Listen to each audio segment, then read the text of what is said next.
This episode of the Haunting You podcast is brought to you by VFX. Scare, entertain, and promote with VFX products. Learn more at vfxcreates.com.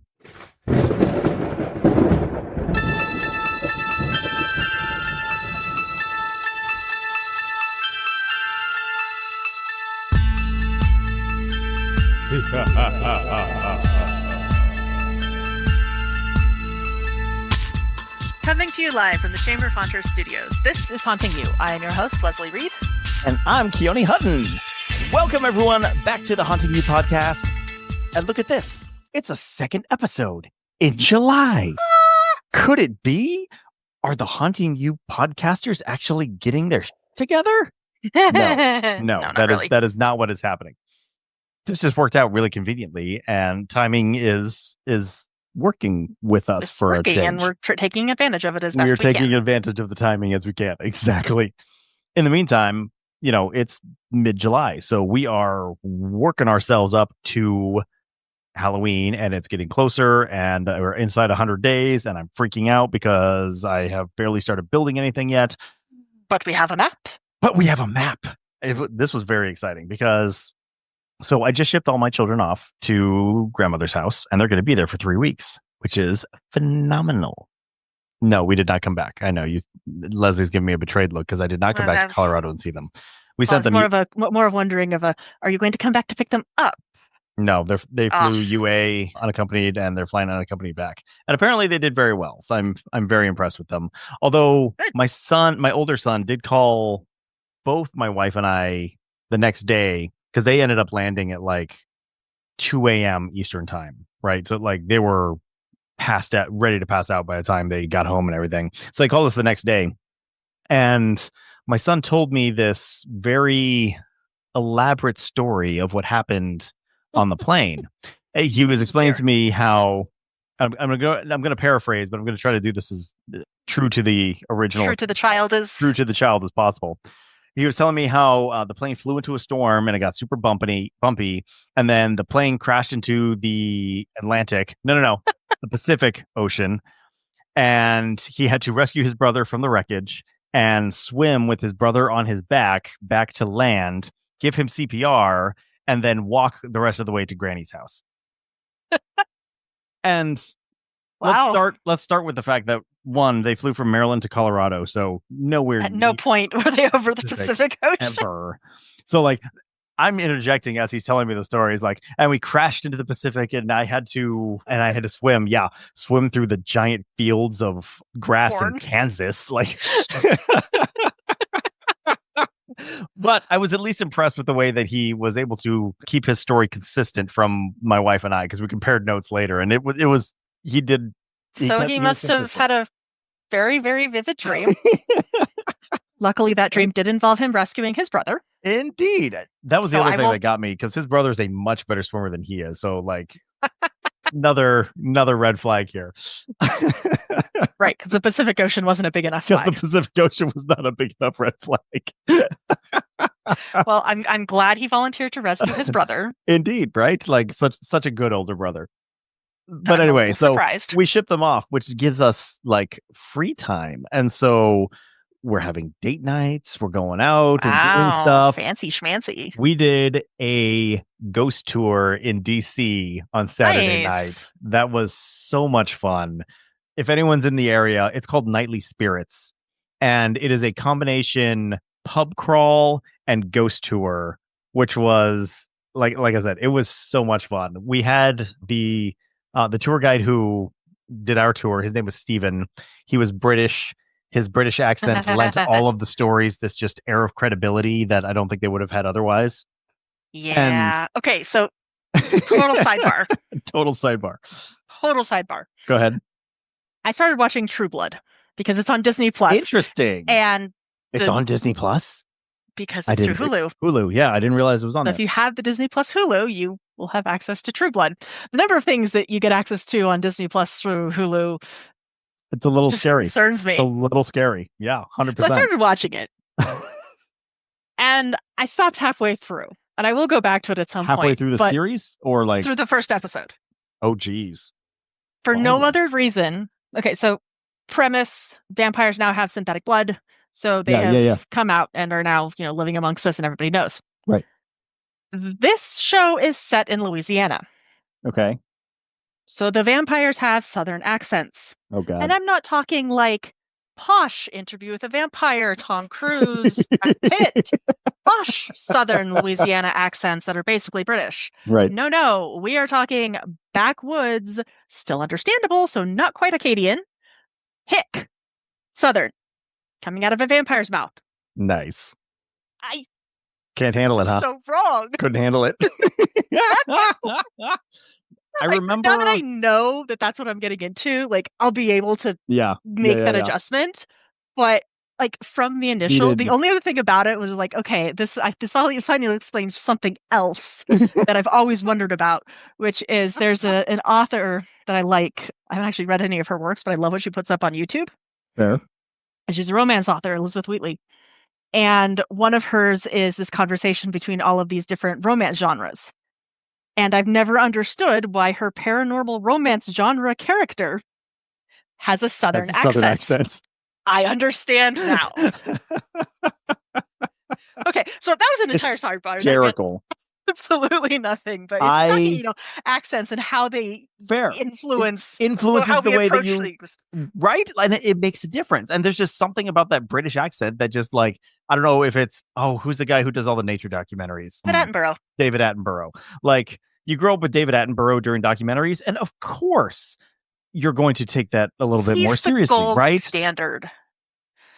I would say Morgan Freeman is the gold standard, but David Attenborough, gold standard for nature documentaries. There you go. That is Morgan fair. Freeman, gold standard for listen to that man read the phone book. Les, real quick, open up your participants page on the Zoom call. You need to see who just joined us. Before we bring him in, let me finish my story. Nightly Spirits. It was a ton of fun. Stephen was a great tour guide. It was not as long as I hoped it would be. We only ended up walking about a mile, but we got to go into the old Ebbett Grill. I don't know. And if anyone knows anything about DC history, the old Ebbett Grill has just this enormous amount of political history. If you're familiar with Hamilton and the song The Room Where It Happens, the old Ebbett Grill is the room where it happens. Like, and it was super cool. And then like the Washington Hotel, we started at the Occidental. And, you're doing drinks along with ghost stories. It was a ton of fun. I would highly recommend it. And it was $30. Like, that's not bad at all. It's not bad at all. You have to pay for the drinks as well. But like the tour, next question, $30. But that gets you that everything else is. Exactly. So yeah, had an absolute blast at Nightly Spirits. Will highly recommend if anyone is in the DC area. It's absolutely worth it. It's cheap. The drinks are good. The stories are great. Highly recommended. But because my kids are gone and I have all this free time, I'm actually able to do things for the haunt, which is huge because, again, it's getting uncomfortably close. And like at this point, it's mid-July. And I don't know how many of you remember from the last episode, but I have set ourselves a deadline for when we're going to open, and that is September 26th. So let's do the math real quick. July 15th. So, 10 days from the 26th, August 26th, September 26th. So we have 2 months and 1 week. 2 months and 10 days until we open. Plenty of time. Holy shit. Oh my God. So, big question I have for your walkthrough. Mm-hmm. Do you have enough doors to meet your linear foot pathway needs? Well, it's funny that you should mention that. I was not able to answer that until yesterday. And we're going to have to, have John make some more terrible 3 doors down jokes. We're definitely going to have to make more 3 doors down jokes. So I am still collecting doors because at this point, I don't know if I have enough doors or not. I think I do, but I don't know that for certain. But I was able to finally sit down and measure out the space that we're going to be building in. And it's a little bit smaller than we had last year. So not last year, but the last time we did Sanguine. And in that, we're trying to make a haunt that we can then pick up and take elsewhere when we decide to make this go pro, right? And so the biggest difference that we have this year compared to previous years is my exit is next to my entrance. The last time that we did this, we had the entrance at the edge of the driveway. People walked in and then they came out basically on the backside of the haunt, walked through my yard, the grassy area where there was a whole graveyard set up, there was a spider tunnel set up, and the Wendigo attacked, and then exited that way. We are eliminating all of that part that was on the grass. We are keeping it within the confines of something that we could put underneath a party tent so that we could, pick this up, drop it into a parking lot somewhere, and operate the haunt as a professional for-profit haunt sometime in the future, next year maybe. So with that in mind, I had to completely redo the layout, and I think I have a workable layout. There will be pictures posted to our Instagram, so go check out our Instagram at Haunted University, and you'll be able to see the layout that we've come up with. And the way I do layouts is always the same. I start by taking my laser tape measure and go out to the space that we're going to be building in and just take all of the measurements I need to define the space that we have available. I then take those measurements and copy them onto a piece of graph paper to scale. And the scale I use will vary depending on how big of a space it is. In this case, every square on the graph paper is 2 feet square. So when you're looking at the picture, it's 2 feet square to the square. Get it? You're funny. I know I am. You're hilarious. Thank you for humoring me. Always. Kaylee. So once I have the outline of the space that I have to work in, I ink it so that, because those are hard boundaries that I cannot affect, right? And then I can take a pencil and start drawing in the walls that we're going to build. And those walls, because they're in pencil, I can move them around as need be until I make the space work.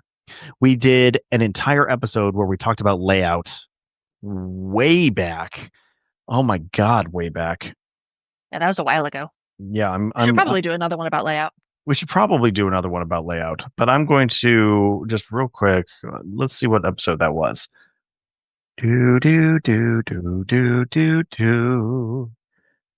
Episode 13.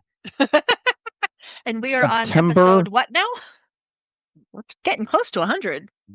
So this is episode 98. Okay. We're going all the way back to episode 13, which we released, oh my God, September 1st of 2018. Les, we've been doing this a while.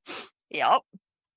So in that layout episode, we talked about Leonard Pickle's design process of designing from the inside out, where he starts with the scare that he wants to put into a space, builds the space around it, does that for each individual space, and then moves those spaces around until they work with each other for the complete haunt. That's designed from the inside out. That's not always feasible for what we do because we get stuck in locations that we have to make work in. And so oftentimes we get stuck designing from the outside in. And as much as I hate to admit it, please don't tell Leonard Pickle, that's what we did this year. We are designing from the outside in. So, and when you're designing, and we talk about this at length, there's a million best practices. Accurate.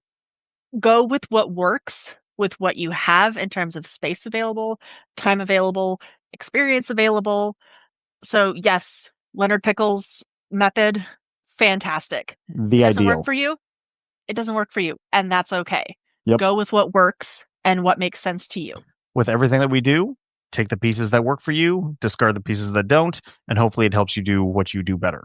So the design that I came up with has 1, 2, 3, 4, 5, 6. It has space for 6 rooms of varying sizes, as well as a cluster haunt space, which is this is a dead, quote unquote, dead space to the patrons, but it's basically a small room, but we can put an actor in, and they can make things happen in 3 different parts of the haunt simultaneously. So one actor can be scaring people in 3 different parts of the haunt.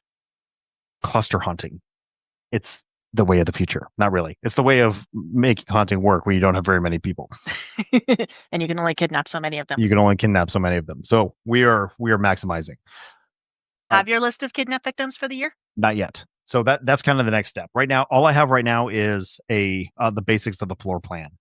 The next step is now to take what we designed or what we talked about 2 or 3 episodes ago and the types of spaces that we want to create and fit them into the spaces that we have available and work the scares in that way.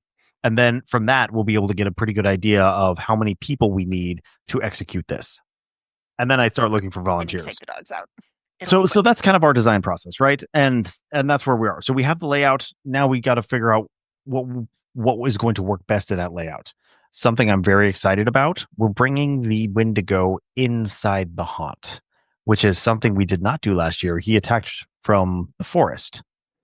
And so I basically designed a nice long corridor down one side of the haunt, and the Wendigo is going to chase them down the corridor basically to the exit. Except the Wendigo is going to appear from quote unquote outside the haunt. So they will turn down this corridor and then suddenly it will appear behind them, chasing them down. I'm very excited with how this is going to turn out. I just need to make sure that, one, I have enough space that I can maneuver in the stilts and everything inside this corridor, which is huge. 2, there is a way for me to get in and out without people realizing that there's a way for me to get in and out. And 3, the walls around me are tall enough that the Wendigo is not visible from earlier parts of the haunt, because this is a stilt costume and we're using closet doors, and most closet doors are only like 6.5 feet tall, and the Wendigo is definitely taller than 6.5 feet tall. So some very particular design constraints we're going to have to work into this part of the haunt. Fingers crossed we see how it all turns out. Yes, we're definitely going to have to figure out how you manage your head, especially with those antlers. No roof. That's how we manage it. Super tall walls with no roof. Leslie looks skeptical. You're going to have some engineering work to do. We definitely have some engineering work to do. So lots of work happened on the layout this week. Very excited about that. Now to start actually doing the physical planning. And the next step of the Haunting You method, which is to take this layout that we have on paper and lay out the layout in the space that we have to work with to make sure everything is going to work. So that's what I will be doing over the next few weeks as we continue our march toward Halloween. Not to mention all of the other special effects that we have been talking about, trying to incorporate into the grounds of Sanguine Creek Estates. I need to start buying more. Well, I need to figure out how many controllers we have, triggers we have, buy the triggers that we're going to need to execute all of this, and start putting some of those animations together, because if we wait to the last minute, we're going to be hosed. But that is not what we are here to talk about tonight. Tonight, we are here to get back into convention season, because there's a couple of super exciting conventions coming up over the next month. And the one we want to focus on tonight is, of course, the Texas Haunters Convention. We, the Haunting You podcast, are the official podcast of the Chamber of Haunters, and the Texas Haunters Convention is the official convention of the Chamber of Haunters. And so we, of course, have to give them some special time to talk about all of the exciting things that are going to be happening at the Texas Haunters Convention this year.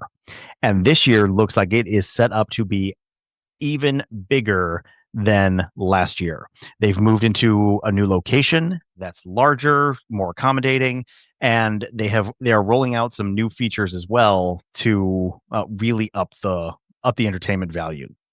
So let's give a warm welcome to Scott, the marking coordinator for Texas Haunters Convention. Scott, welcome to the Haunting You podcast. Thank you for having me. Glad to be here. We are so excited to have you here. Let's start first. Talk a little bit about yourself. How did you get involved in the haunt industry? How did you get involved with Texas Haunters Convention? Kind of set the background for us.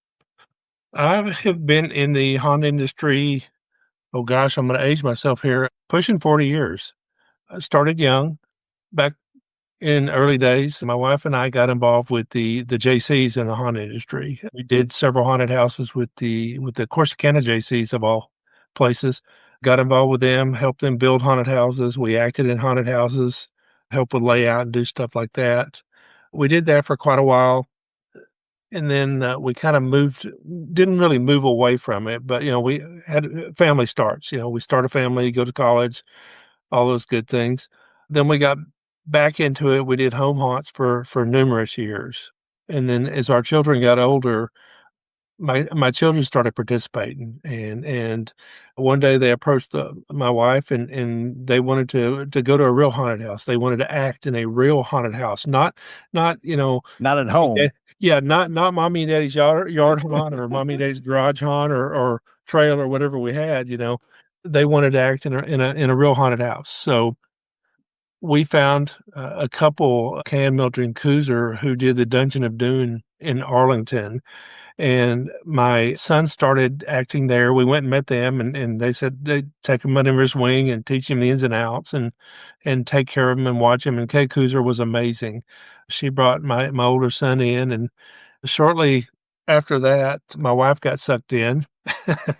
And, she kind of helped wrangle the actors, and I think she did a little bit of acting as well there. And then I got sucked in because I'm an engineer by trade, and I got sucked in, with animatronics and building and set design and those types of things and maintenance. And then I started acting as well, and it just kind of grew from there. After this was all at the Arlington Museum, the Arts Museum, and the haunted house basically there was a haunt that was a charity haunt per se, but what it did is the haunt funded the Arlington Art Museum annually. It provided all the income for the museum each year. Kept all the bills, paid the bills, kept the employees paid, and all that kind of stuff. Well, as things changed, Kay and Milton retired. They asked my wife and I if we wanted to take over the haunt, and at that time with my job, there was just, and her job, because she was at the VA hospital, there was just no way. We had way too much going on. So they decided to sell the haunt to. I don't think they sold it. They actually donated it to Alex and Jennifer Lohman out at Reindeer Manor. So I went out there, we went out there and helped Alex rebuild Dungeon of Doom, and we got in really good with them. So we stayed out there for quite a while. We actually ran that haunt for Alex and Jennifer. My wife was the actor wrangler and house mom, whatever you want to call it. Everybody's, even to this day, it's Mama Nell. That's right. Every haunt needs a mama. Oh yeah, she acted. She took care of the haunt. She basically ran the front door, and I pretty much ran the inside of the show. I was the first room in the house, and I controlled the inside. She controlled the outside. So we did that for about 7 years, and as work changed and we moved, we ended up moving to the Dallas area because we were down in Red Oak at that time. Okay, we moved to the Dallas area, actually north of Dallas in Lavon area. I was asked if I wanted to be in the movie Making Monsters, which Ed Edmonds did, which, hey, you don't turn down those kind of opportunities. So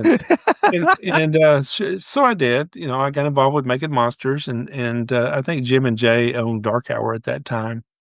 Got involved with that. And then my wife actually came over to Dark Hour, and she became the assistant casting director there. And she did that for about a year. And after a year, she became the full-time casting director, period. I mean, she was the casting director for Dark Hour Haunted House for numerous years. Oh my gosh, I don't count my dates, but I think she was the casting director there 7 or 8 years. We were there. Yeah. And I got in there. We actually got to help build a lot of the original Dark Hour, which was fun. We had a blast. We helped build it, just to work with some of the top people in the haunt industry, some of the set designers, because there was people there from all over the U.S. That were designing specific sets. There was a gentleman out of Louisiana that had the original graveyard design. There was some other people out of Louisiana that did the library. Those that go to Dark Hour, I'm sure, are very familiar with those rooms, and they've morphed and changed over the years, but they're still a massive part of the Dark Hour Haunted House, which is an amazing haunted house. We worked there for, oh my gosh, close to 10 years. My wife kind of moved on. She got, with family changing and stuff like that, her mother got real sick, and she kind of moved on, to take care of her mom. So she kind of got out of the haunt industry a little bit. But, we met another group of people during that time, and Texas didn't have a convention at that time. There was another gentleman that started a Halloween show here in Texas, and it generated a lot of interest per se, but he had some issues come up, and he passed away. And so I think the show ran for 2 or 3 years. And after that happened, we saw it. We actually attended a couple of shows, and we knew the gentleman very well. Don't want to throw names or anything in there, but I think everybody knows who I'm speaking of. But we knew him very well, and I'm horrible with names, so don't quote me on the names. But anyway, after he passed away, Texas no longer had a Halloween convention. So a group of us started talking. It's like, with the market we have here, with the number of haunted houses that we have here, and the number of people that participate in this stuff, we need a convention. So, a group of 7 of us got together, and that's kind of how Texas Haunters started. And we've just expanded and grown it every year since. This will be our 7th year. We've gone from, Mesquite Convention Center, where we had I think we started with 30,000 square feet, and then we moved to 40 and then 50 some odd thousand square feet.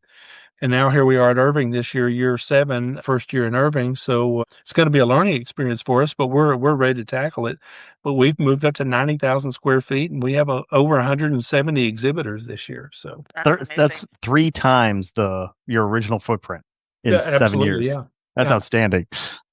Yeah, that's impressive. I mean, and that's a solid growth trend as well. I mean, it really, it's not just that it's, going up and down, but you guys have a growth, and it's continuing to trend up. So that means that, you guys are doing something right and really meeting a need and a want by building this. The exhibitors, year 1, people were a little leery, but I mean, we got exhibitors, no problem. We've sold out the show floor every single year. Yeah. The last 2 years, we sold the show floor out several months in advance. And we've had waiting list of exhibitors. And, we always have the 1 or 2 that something comes up and the last minute they have to cancel, but we usually have people waiting to jump into ready those to spaces. step in. Yeah, which is great. So our biggest, I think our biggest goal right now, we've got the exhibitors that we want. We've got the kind of exhibitors we want. We got the variety of exhibitors we want. We do want to draw in, some of we try to make the show where it's for everybody, from the basic haunt enthusiast or somebody that likes to decorate for Halloween up into the professional haunters. We try to make a little bit of for everything. And we got those kind of vendors now. Now our biggest goal is we really want to drive up attendance. The attendance last year was phenomenal. It doubled from the previous year. Wow. That's great. That's our biggest goal now is let's get the word out. Let's get the attendees there and let's continue to grow this. Absolutely. And what's your ticket pre-sales kind of looking like? Is it, again, I know that even with any convention, you've got your pre-sales can go pretty heavy, but there's always going to be people in the area that just show up day of. They were driving by or just caught something on social media and were like, "Oh, yeah, cool. I'll go check this out." Correct. You're absolutely right. It's a little bit harder for us to gauge this year in moving to Irving. Like I say, it's a much bigger venue and it's a more sought after venue than Mesquite Convention Center is. So this year we're running a couple of weeks later than what we normally run. So it's hard to gauge ticket sales at the moment because of the delay, because you're not comparing apples to apples. Sure. Right. Sure. Right now the ticket sales aren't quite as high as they were the previous years, but like I said, the delay or the difference in time, I think makes a big difference for us on that. It seems like it's picked up pretty good in the last couple of weeks. I don't, view ticket sales on a daily level. Matthew does that, and he does a good job with that. But we have a lot of events throughout the year where we attend, and we have a wheel where we kind of show what the convention's all about. We give away a lot of free tickets to people. We give away a lot of free tickets on Facebook. We run a lot of sales. So, social media is a big advertising venue for us. Oh, I'm sure. But before we kind of dive into that a little detail, let's talk basics. Convention this year, July 26th and 27th. It is going to be at the Irving Convention Center in Irving, Texas. So by the time this podcast comes out, we're going to be like 10 days away from the convention. You already mentioned over 90,000 square feet of space, 174 and everything else. Exhibitors. It sounds like it's going to be an absolute blast. Let's talk kind of logistics of getting to the convention. Irving seems like it's a really convenient area for because really close to Dallas. What's the nearest airport for people who are flying in? Talk logistics for a second. Irving is very central to the Metroplex. We've got another really nice feature this year with our show being in Irving. So Mesquite did not have public transit per se. Mm-hmm. Irving does have public transit. So if you're flying into the show, for example, from DFW Airport, you can easily Uber, of course, to the hotel and the convention center. You could taxi there if you choose to do that. But, if you want to save money, you could get on the DART rail. They got a nice rail system in Dallas area. Yeah. And it runs directly from I believe it's Terminal A at the airport, and drops you off like a block from the hotel, 2 blocks from the convention center. Oh, that's so convenient. Yeah. I know there's several people that are looking to use the rail this year just specifically because of that. But like I say, it's very central located, just a short skip and a jump from DFW Airport. From Love Field, it's not, I think the distance between the 2 airports is not that different. It's pretty consistent both ways. Yeah. You mentioned that there's a train that goes right to the hotel. Is there a particular hotel that Texas Hunters Convention has partnered with? If so, which one is it? What should people be looking for? We have partnered with 2 hotels this year. We have the Texican Hotel, which is directly across the street from the convention center. That is the primary host hotel. Okay. We sold out that block of rooms that we had there pretty quick. That was going to be my next question, if there are any rooms left. Yeah. I have seen online a couple of people have canceled, but oh my gosh, their rooms didn't last long. They went real quick. I can imagine. I do know that the block discount for the convention, that has expired. So you can't get the convention rate discount. At least I don't think you can at this point. The hotel may be, willing to work with you, but there were still a few rooms left at the Texican. And then we also have the Holiday Inn, which is just down the street from the Texican. Actually, it's maybe a couple of blocks away. And I don't know if they're doing it for sure, but they were also talking about they have a very nice shuttle bus, the Holiday Inn, that they were considering running back and forth all day long, for show people, because we know July in Texas is not the most, not the best time to be walking around. So comfy and cozy. Yeah. Although I will say this year, we have had a very mild summer this year. The week of the convention, temperatures are only supposed to be between 95 and 99. That's mild. Yeah, that's mild. For Texas, yeah, that's mild.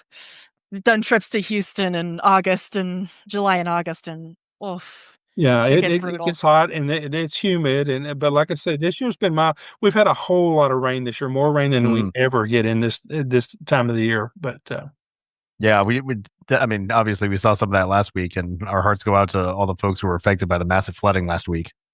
Les, you want to kind of dive into the events surrounding the convention? Yeah. So you guys are in a bigger space. You've got a heck of a lot more going on. Let's start with Friday. What do you guys have for Friday? Okay. So Friday is basically for exhibitors setup day. So exhibitors are starting to set up around 9-10 o'clock on Friday morning. Friday morning will be pretty much setup day all day long. Exhibitors come in, check in, get their badges, find out where they're supposed to be, and they'll start setting up their booths. But as we get to the evening hour on Friday, we have quite a few events this year for the Friday night activities. Of course, we always have our haunt tour, which this year our haunt tour will be at Dark Hour Haunted House again. Nice. Excellent. We'll have a bus that'll leave Dark Hour around 5 o'clock. You'll go to Dark Hour. You'll have dinner at Dark Hour Haunted House. You will get a lights on tour where you can see how so Dark beautiful. Hour. Yeah, you'll see how Dark Hour is made. Like I said, I know the people there very, very well. I've worked with almost every one of them. Alan Hops is phenomenal. Jake is phenomenal as well. You'll see the magic behind Dark Hour, how they do the things. You will also get to experience a live show that night. Nice. So you get a lights on tour, dinner, and a live show.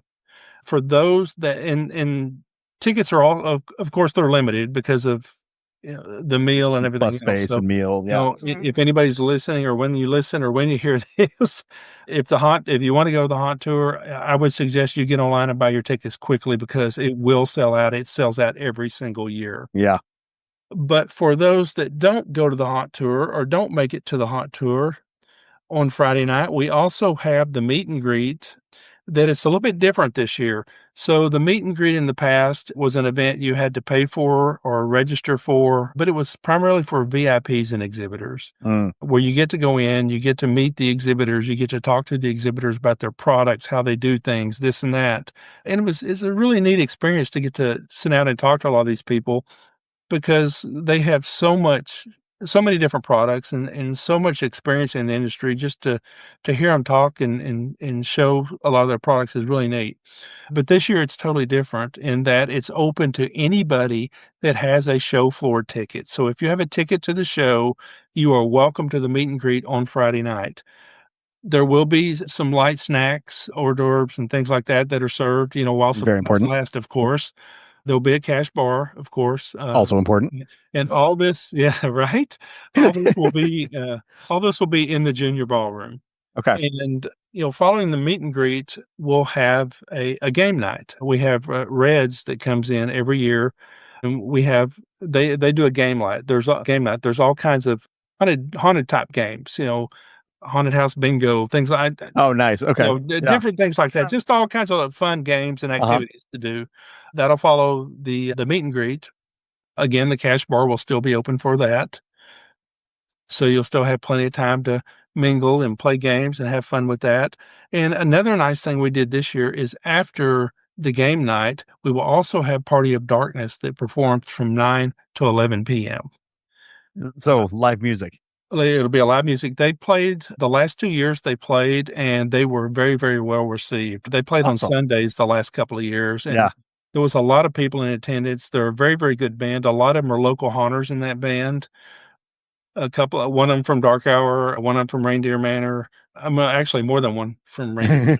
But, all of these are people I've haunted with and known for a very long time, but they're very, very talented and they're a very, very good band. That's awesome. That'll go from 9 to 11 as well. Again, the cash bar will still be open. Of course, food only for the first event. Cash bar will be open all night. All of it's in the junior ballroom. And this year, it's open to anybody that has a show floor ticket, whether it's, a Saturday ticket, a Sunday ticket, or an all weekend ticket, or a VIP ticket. If you got a ticket, you're welcome to attend any of the Friday night activities, with the exception of the haunt tour. So what I'm hearing is, guys, get your tickets in advance so you can take advantage of everything that's going on Friday night. Absolutely, because that's a heck of a lineup just for the evening before the convention's even started. Meet and greet first, followed by the game night, followed by the Party of Darkness concert, and of course the haunt tour going on through all of that if you want to go there, or options for everyone is what I'm hearing. Yep. Now that we know what's happening on Friday, let's take a moment to hear from our sponsors, and then we will dive right back in with the Texas Haunters Convention.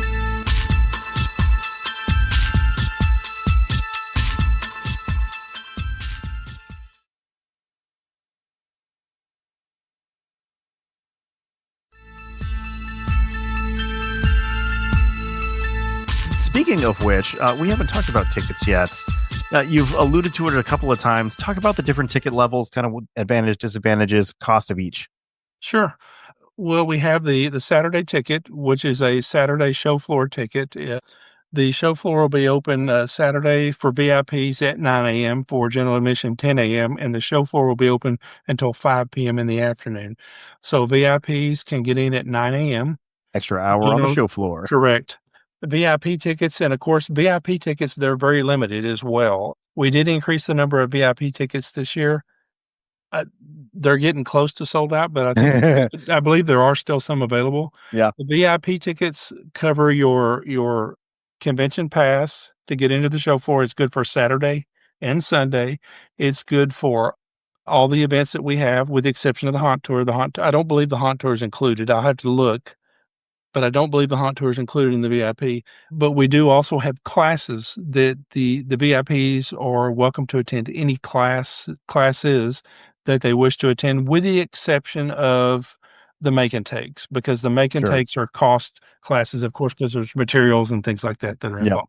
And you get to bring something home as part of it. So correct. Absolutely. The Saturday ticket, which is $25, is good for all day Saturday. It's basically good for show floor access. The Sunday ticket is, and then Sunday will run from, again, VIPs get in at 9, general admission gets in at 10. The show floor is open till 4 p.m. on Sunday afternoon. We close an hour earlier on Sunday because a lot of the vendors actually come a good distance, and time you pack up, get ready to drive. I think most of them stayed on Monday anyway, but we close a little bit early on Sunday. I don't know. Every time I vend, like as soon as the show is over, I'm packing up and I'm hitting the road because I got to get to work on Monday. Right. The Sunday show floor ticket is $10. So Sunday is it's a nice benefit, and it gets the attendance up on Sundays. Yeah. It gives a lot of people, hey, what are we going to do Sunday? Well, let's go out to Texas Honors Convention for $10. Come on out. That's it. These are incredibly reasonable prices for the show floor. Mm-hmm. Well beneath what I see at various other conventions. How do you guys keep it so affordable? Well, like I said, our biggest goal is, get the name out there. We want to grow the convention. Our biggest goal the first 7 years that we've been doing this is to make this big, make it better, make it grow. We've got the exhibitors we want now. Now we want to really start pushing that attendance up. We want vendors to be happy. Our vendors seem to leave here happy every year. Many of them go home with empty trailers, which is a really nice thing for them. That's the ideal. Yeah, especially this close to Halloween. Yeah, and we all realize that the economy it hasn't been what it has been in the past in the U.S. This gives people things to do, things to participate in. It gives haunters something to do. It gives actors something to do. Not everybody can afford to go to Trans World. Not everybody can go to Trans World. This is a venue that's for everybody. It's not just professional haunters and big haunted houses. This is an event we want everybody to come to. It's very family oriented. We welcome children. We have a lot of children that attend. We encourage everybody that comes to come in costumes. We had kids costume contest Saturday and Sunday where they get prizes. Six Flags is a big part of our kids costume contest and a lot of the other stuff that we do. So like I said, it's very family oriented. The only thing we do recommend though is if you wear a costume, be reasonable. We don't have, blood and gore is okay. We don't care. It's Halloween season. We don't see a lot of blood and gore. We see a little bit, but if it's not something you're going to wear in front of your grandmother, don't wear it to the convention. Fair. We don't want to, you go to some shows and you see people walking around in nothing but, body paint. That's it. Yeah. We don't want to see that kind of stuff. But other than that, it's a very family-oriented event, and a lot of people bring their children. Every vendor is required to bring candy. So, if you bring your kid, they get to trick or treat in July. It's cool. That's what I'm talking about. Right. And I'm looking through just the schedule that's up on the website, and I see there's a magic show here. There's the kids costume contest, karaoke. If I start singing, it's definitely going to be karaoke. Let's not do that. You really do have. Yeah, I know, but you really do have entertainment appropriate for all ages. Oh yeah, there's stuff going on throughout the day. Like I said, besides just the convention, we'll have the classes, we'll have the make and takes. We have demo events on the stage. We'll have participation events, like you said, the costume contest. For the kids, it costs nothing to enter. We have the karaoke. We have the band on Friday night. There'll be different other events on stage, on how to make some things. Yeah, I see. Clown makeup demo. Clowns are what do me in. Yeah. Are you scared of clowns? I am scared of clowns. Colorophobia. Very, very little else bothers me, but clowns. Yeah. So just go ahead. We also have the whole weekend pass ticket, which to me is a really good value. Of course, the biggest bang for your buck is VIP. Sure. The second biggest bang for your buck is you can get in both Saturday and Sunday. The weekend pass is $25. So that's not bad. Really good. Yeah. Well, and I'm looking at the classes. Flying haunters, rigging and safety. Huge. That's not something that you're going to see necessarily at your average haunted house, but it's something I really want to do. Yeah. And not just that. I see sliding classes. I see special effects makeup classes. I see a juggling class and hula hoop. Mm-hmm. Yeah. Well, then you haunters versus paperwork. Like the bane of our existence. Okay, let's talk about how to manage it. And so necessary to manage it. So much so. No, this is a great, just looking at all these different classes that you guys have and your make and takes, basic LED wiring for haunters. Huge. Absolutely freaking huge. This is fantastic. And what a great way to, again, appeal to everybody and to, give something to you, whether you're just there for the fun of it or whether you really want to, take your haunt to the next level and learn something new. Who is going to be teaching the classes here? Can you throw out some names that our listeners may or may not recognize? Oh, gosh. Yeah, we have so many people that are teaching. Eric Christensen, he teaches several classes. He's the gentleman that puts out up the big monsters with motors every year, with the motors and the PVC pipe. That's the bones of the character underneath all the costuming and stuff like that. Absolutely. He's doing that. He's doing a show, How to Make Alien Lights. We've got that. Let's see here. I love this one. Home Haunt Automation for Dummies.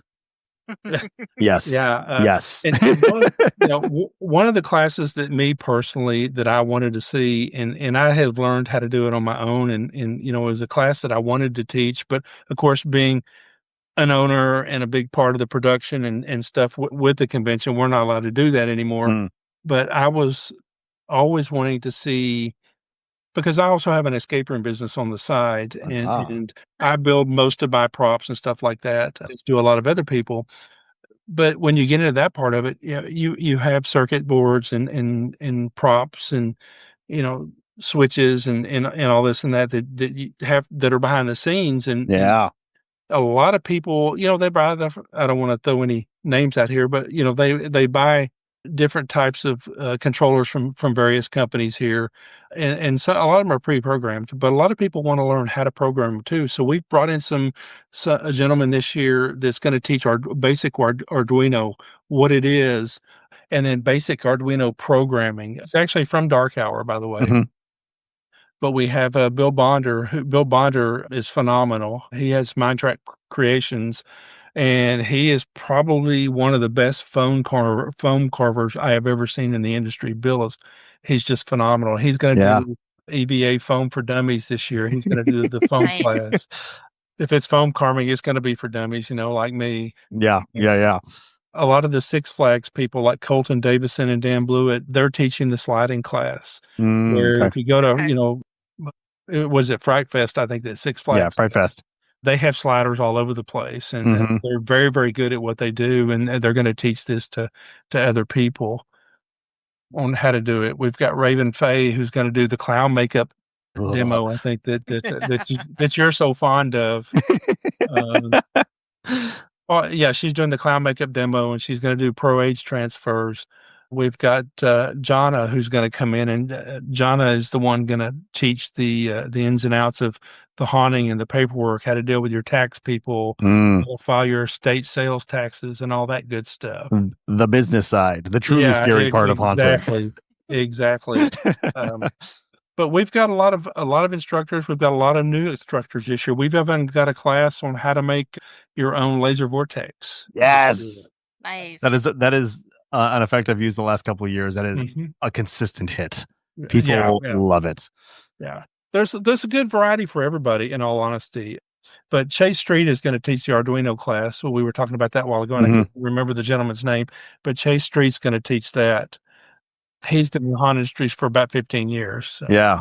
You mentioned before, if you get the VIP ticket, any class that you want to go to is included. If you're on a regular show floor ticket, though, what is the extra cost to attend a class? It's going to depend on the class. Of course, the make and takes are a little bit more expensive. I'd have to pull up the price list to give you exact quotes on class, but give us the ballpark. Yeah, in all honesty, the make and takes per se, we're not really making any money on those classes. The cost of those classes is for the cost of the instructor as well as the materials in the class. They can range anywhere from, $20 to $70 or $80. Again, depending on the materials. Yeah. On that class. But look at what the make and takes are. There's the alien egg sack, string of lights, trick or treat ghost prop. Then on Sunday, the DIY laser vortex and build a life-size animatronic. I can only imagine what's happening at that one. Right. And for a regular class, it's not a make and take. What's the cost? If you need more specifics on pricing, I can definitely get those for you. Well, and we'll have a link to the Texas Honor Convention website in the show notes. So again, as you guys are looking, go check it out. Go check out, see what they've got, and go through, click the extra buttons that Kay's being too lazy to click for us all, and see what fits your budget. That's it. And while you're going through the registration process, you have the opportunity to sign up for whatever classes that you want to, and it will tell you the cost right there, so you can make an educated decision about what best meets your needs. Then, of course, on Saturday night, we will have the costume ball, as we have every year. And yes. The attendance for this thing has just exploded. It's a lot of fun. Everybody comes dressed up. The adult costume contest is phenomenal, just to see the creativity on a lot of these costumes. Mm-hmm. The one that stood out the most to me last year, Bill Bonder came out in a character. And I don't know if you've ever seen the Yosemite Sam cartoon. Sure, of course. With the big red mustache. Yeah. Cowboy hat. Oh my gosh. It was spot on. I mean, I don't remember if that was supposed to be his character's name or not, but it was phenomenal. But it was yeah. It's just great. And how appropriate for the Texas Honors Convention too. Correct. Yeah. And all of the VIPs and exhibitors get access to the costume ball, and anybody else that wants to come to the costume ball is open to everybody. There is a fee associated with that. Mm. There will be, just like every year, there'll be some finger foods and some food at the beginning of the costume ball.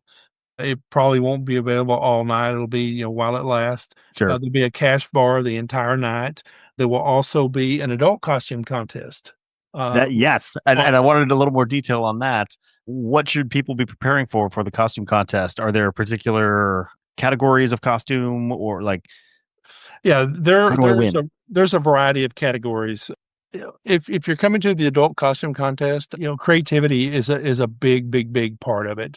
Not just the creativity of the costume, but the character itself. Who is the character in that costume? How does that character flaunt and wear that costume? Is it realistic? Did they make the costume? Did they buy the costume? Your costume's kind of graded on all these different levels, and it's really neat and phenomenal. And you have, anybody from the average hunter to the professional hunter in this contest. We have cosplay people that get in these contests. It's just, even the kids, the costumes are just so creative and so phenomenal. Yeah. We had kids last year that came out we had 2 of them that had homemade Five Nights at Freddy's costumes, and they were, it's pretty obvious the kids didn't make them, but they had mommy and daddy help them. They were phenomenal. I mean, they were just fantastic. A lot of the adults are as well. They're really good. That's so freaking cool. I love every bit of that. That's fantastic. What can you give us a sneak peek into any of the prizes for the costume contest? Or is it a secret? The prizes come primarily from our vendors and exhibitors. They all donate different things, a variety of things. My company, for example, in the past, we've donated like free escape games to a group of people. So you can have escape game discounts or again, depending on what vendors donate, you may get Ned's LEDs is one of our new vendors this year. Love Ned's. I'm not saying that Ned's doing this, but just using this as an example here, you might get a string of LED lights or something like that. It just depends on what the vendors donate. There's all kinds of things. Yeah. Absolutely fantastic. So I believe there'll be first, second, and third prizes in the category. Excellent. So more than one chance to win. Yes, absolutely. Fantastic. So we talked a little bit about kind of the events that are happening. Let's dive into the show floor. You have the most vendors already signed up this year than any Texas Honors Convention before. You're in a much larger space, allowing people to do more. Talk a little bit about the show floor, kind of the vendors that you're expecting to see, some highlights from previous years. What are you looking forward to on the show floor? Oh, wow. Broad question. Loaded question. Yeah, right. The show floor this year has increased dramatically. I believe last year we had approximately 150 some odd vendors. We're sitting at, I believe, 173 or 177 for this year. Wow. So we've gone up 20 some odd vendors this year. Yeah. We do have a lot of returning vendors. It seems like the vendors many of the vendors that started with us 7 years ago are still with us today. Are clearly doing something right then. Yeah, I think so. Our booth prices, I think, are probably some of the best, if not the best in the industry. We try to keep our prices down. They did go up a little bit this year, because we went to a different venue, but not much. We kept them very close to what they were in previous years.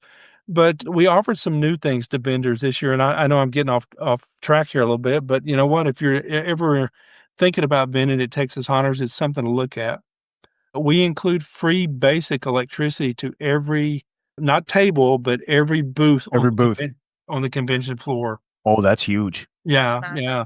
For some of our bigger vendors that bring in a lot of products, like Froggy's Fog, for example, they bring in fog machines and stuff like that. So they need more electric. They would have to pay for an extra drop in their booth. But we also have the ability this year, for the first time ever, we've been able to offer compressed air to vendors that need compressed air on the convention. Nice. So that's another new feature that we had for our exhibitors and vendors this year. Yeah. We also offered a premier sponsorship this year, where if you were a premier, we have a lot of sponsors, but we create a new category this year where you could become a premier sponsor, where you got more publicity from us. More, a little bit more on the website and things like that. So we had a premier sponsor this year. But like I say, we have a lot of our vendors are returning. Froggy's Fog is one of them. Well, let me start with the basics first. We'll have what we call our artist alley, which is our table vendors. In our table vendor areas, we'll have a few comic book related people that do a variety of comic books. A lot of them are Halloween related. Some of them are superhero related, just depending on what you're looking for. But we have comic book vendors. We have, oh gosh, how do you explain it? We have a lot of we have a lot of artists and artwork people that do a lot of different types of horror paintings and things like that. Yeah. And as a matter of fact, we have a couple of artists who have been with us since year one, and they continue to come back. So they're doing something right, and I guess we're doing something right to keep them coming back. No kidding. So they're doing very well on the show floor. And then we have a lot of vendors that's where they start. We'll get a table this year. We'll see how we do. If we do good at the table, then next year we'll move up to a 10 by 10. And we've had a lot of vendors do that. And now they're this year they bought 20 by 30s. Yeah. If that tells you anything. But we've got several artists that are there. We've got a couple of different candy companies that are there. Of course, one of the requirements to even be considered to be a vendor for Texas Hunters Convention is your product must be Halloween themed, packaged, and or related to Halloween. If not, then you're normally put on the back burner. So everything you buy or see on the convention floor will be Halloween related in some way or another. We have several soap vendors on the floor where their soaps are Halloween themed. Spooky soap. If you ever smelled a haunter after a haunt night, that soap comes in handy. It's helpful. Right? You know what? I was joking about soap vendors until I went to Fear Expo a few years ago, and there was a guy who he was selling homemade soaps that could actually get great stuff off of your hands, and he was demonstrating it on the show floor. I'm like, you know what? Bring in the soap vendors. These are the people I need. Well, yeah. I mean, we have a couple of soap vendors this year. One of them we've had in the past, and one of them's new. One of them's Skull Soaps, for example. Nice. Which is Cindy Skull. She used to be a DJ for 97.1. Oh, cool. In Dallas and several other radio stations. But like I said, we have soap vendors. We have a candle vendor that came in and all of her candles, of course, are Halloween themed and related. And we didn't know how she was going to do. And oh my God, she did so well. So, she's back, I think, third or fourth year in a row. Of course, we're going to have Chamber of Hunters again this year. Yeah, we had Kimberly Grant on the podcast what's the last episode? A couple episodes ago. And she was talking about how they're setting up an entire walkthrough haunt as part of their booth. Mm-hmm. Mm-hmm. Yeah, so we'll have the Chamber in their haunt this year. Oh gosh, we'll have Mind Trap Creations, which I talked about a little bit earlier, which is Bill Bonder. And if you want anything from Bill Bonder, my suggestion is you better buy a VIP pass, or you better get on the show for really early Saturday morning. Early. because usually by midday, maybe the end of the day, Saturday, his stuff will be on the floor, but everything is sold. Everything is sold. Everything is sold. So if you want something from him, you better get there early. Yeah. Bill is great. We'll have 916 Productions again. That's the Rust company. I know them. We have several new vendors this year. Gosh, let me find the one. Well, you're finding them. Let me throw out some names of some of my favorite companies. Composite FX is going to be there. Mm-hmm. Scrolling. Do not get me singing. Never get anywhere. Hunters Against Hate. As you instead of me, yeah. Yeah, exactly. Hunters Against Hate is going to have a booth there. And of course, their convention is coming up right after Texas Honors in August. Hotwire Foam Factory, who I cannot say enough about. If you're doing anything with foam, you should be checking out Hotwire Foam Factory tools. We love them. Ooh, Lord Grimley's Manor. Yeah, another one I like to throw out there, and I used to buy a lot of products from them, and they're phenomenal, and they're well known throughout the U.S. as Nightmare Makers. Yeah. Her molds for skulls and bones and stuff, they're just phenomenal, and she does a lot of things. She's another good one if you're looking for that type of stuff. She's been there every year, and like I said, her product is just phenomenal. Ned's LEDs is a new one. We have a ton of Ned's products at our hunt. CFX Mask is coming back. And then, I haven't mentioned them yet this year, but we'll also have our charity on the convention floor. We'll have, and forgive me if I don't pronounce this right. FX, correct. There we go. They'll be on the show floor this year. They are our charity for this year. For those that listen, please go by and say hi, talk to them. They're very unique in what they do, in that they take their money that's donated to them and, build haunted houses, and then take that money and use it for the various charities that they support as well. So yeah, looking forward to working with them this year. And if you want to hear more about them, go check out our interview with Kimberly Grant, because she talks about Fiend FX. There we go. And then we'll have various prop makers, things to that effect. We do have a haunted hot sauce maker this year, where he makes different types of hot sauces and things like that. Yes. Hey, you're going to spend a lot of time there, aren't you? Yeah. You joke, but like I went to East Coast Hunters Convention earlier this year. I bought 3 things from them: fudge, hot sauce, and that mask back there. I can promise you'll be able to do every bit of that here. Every bit of that. And, we'll have various costume vendors. We'll have various mask vendors. Like I said, CFX, their masks are phenomenal. We'll have a couple of fog vendors this year. We'll have Froggies, and then the other company. Mm-hmm. We'll have a few jewelry vendors, which all their jewelry will be Halloween-oriented jewelry. Of course, I mentioned soaps. I mentioned a few other things. I just saw the Halloween shirt company, who takes so much of my money every time I see them. I love everything that they do. And we'll also have, Broomfield, or is it Bloomfield? I can't remember. Let me look here. Broomba Photography will be there again this year. Are they the one who are doing the photo ops? Yes, they will do all the photo ops for everybody that is in the costume contest. Yeah, you'll be able to buy your photos. But anybody that runs a haunted house or something that may be looking for some of the things like that, they've got a lot to offer. I'd suggest talk to them as well. Awesome. I see a number of names of haunted houses here in the vendors list. Are other folks setting up mini walkthroughs, or is that mostly people just kind of advertising their haunts? There are people advertising their haunts. Yeah. We've had a little bit of turnover not necessarily in the Metroplex area for haunted houses. We have some in the Metroplex, but some of the haunts that we have coming in are a little bit further out in the East Texas area. Okay, yeah. I know one of the members that used to be on the chamber had a haunt in East Texas. She sold it, and I think the people that bought that haunt are attending this year. And there's another group in the area as well that is also attending, and they're looking at, I think, maybe putting together a conglomeration or a group of haunts down in that area. So there's a lot of haunted house participation. We've lost a few due to economy or life's experiences. Sure. But it seems like we're getting them replaced, which is a really cool thing. So. Yeah. So 170 vendors, more than 170 vendors. I think there's going to be something for just about everyone somewhere on the show floor. They just have to go check it out. Oh, yeah. Yeah. If you want a trinket, if you want to buy a decoration, if you want makeup, you want a mask. It's all there. Yeah, it's all there. If you can name it, more than likely it's going to be there. So we've talked tickets, we've talked logistics, we've talked the show floor, we've talked the special events, we've talked the haunt tour, Friday night, Saturday night, all the parties that are happening. What we haven't talked about is, well, do you want to take a moment to talk about your sponsors? Who is helping support the show?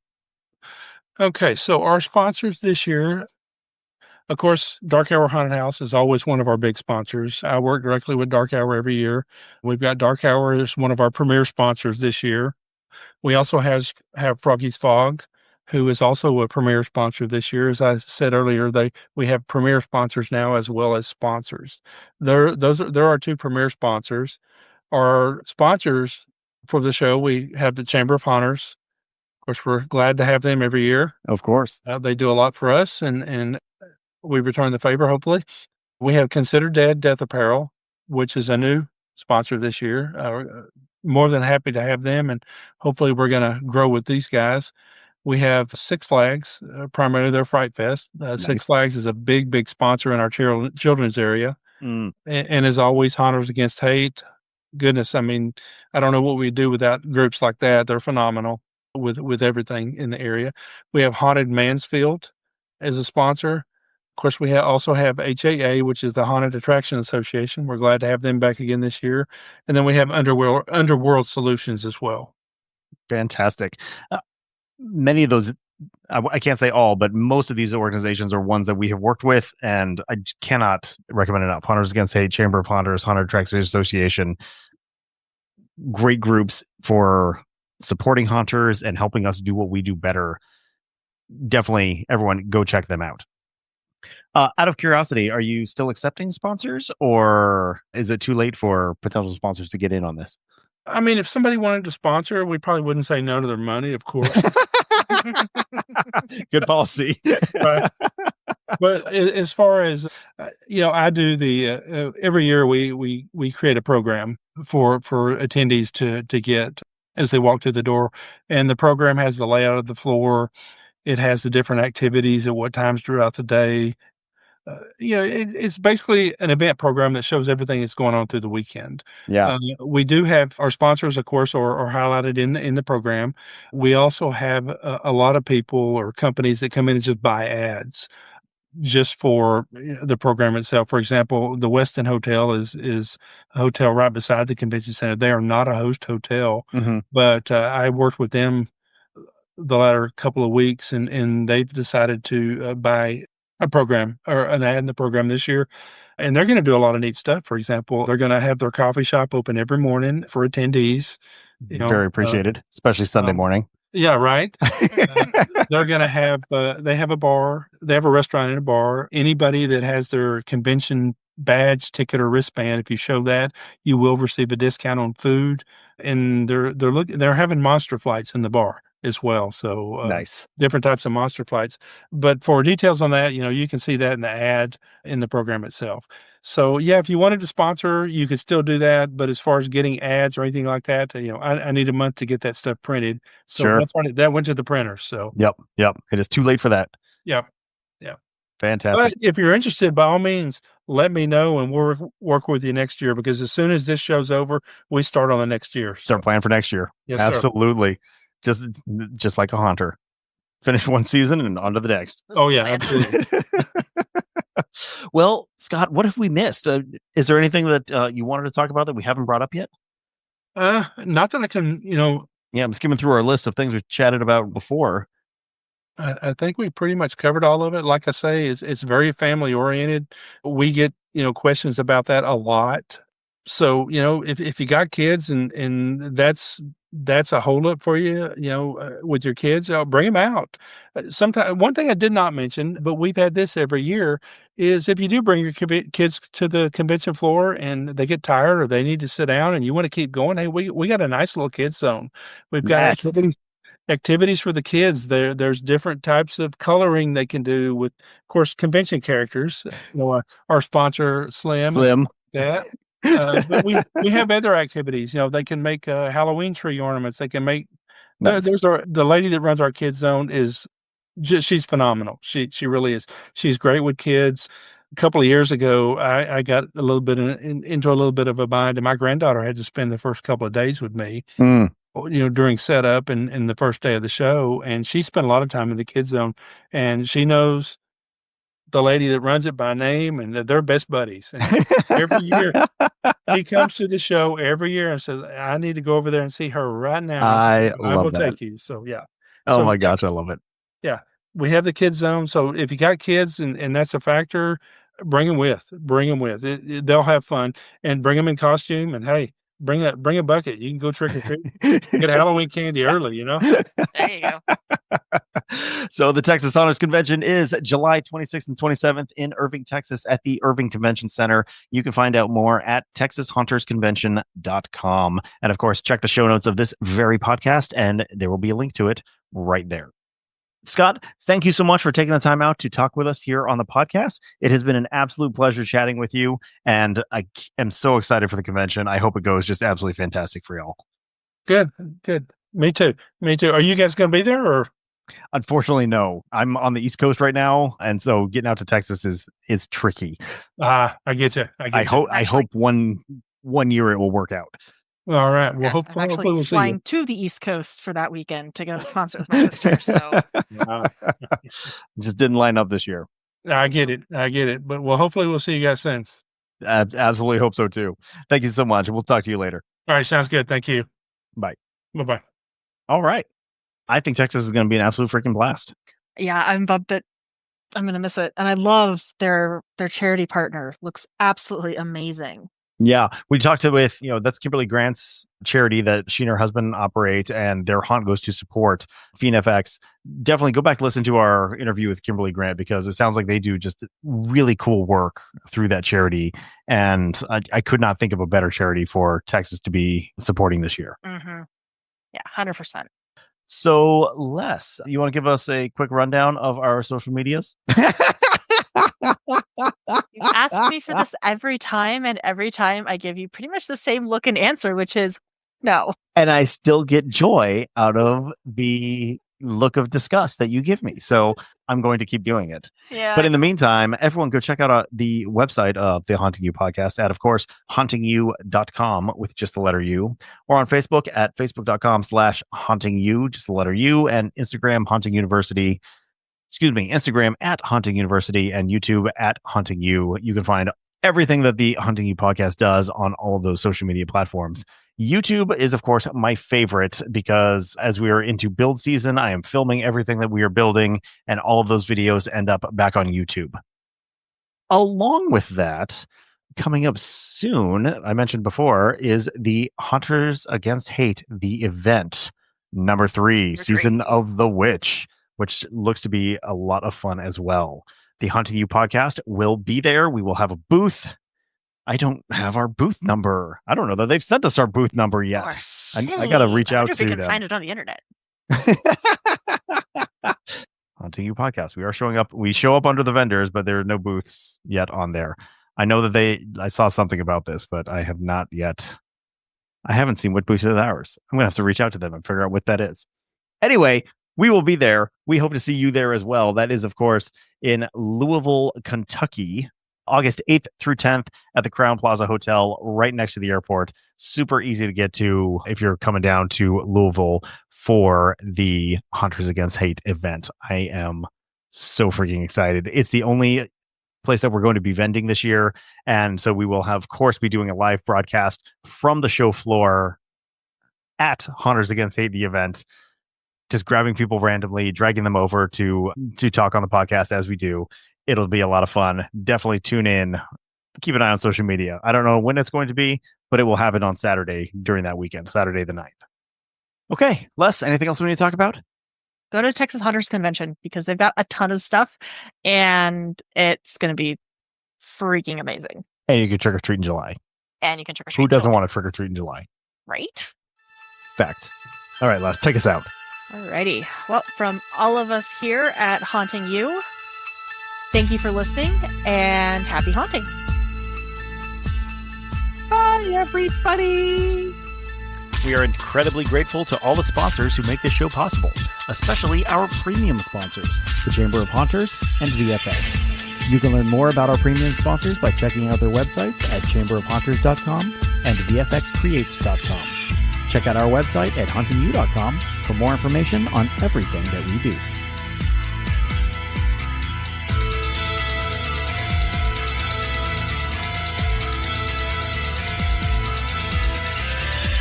Hunting You can be reached via Facebook at facebook.com/hauntingyou with just the letter U, or on Instagram under the handle @huntinguniversity, and YouTube under the handle @huntingyou. Hunting You is a production of Sanguine Creek Entertainment. All audio clips and sound effects are used under a Creative Commons Attribution or Public Domain license from Purple Planet Music at purple-planet.com or the Sound Bible at soundbible.com. Please see the show notes for more information on all the clips used in this episode.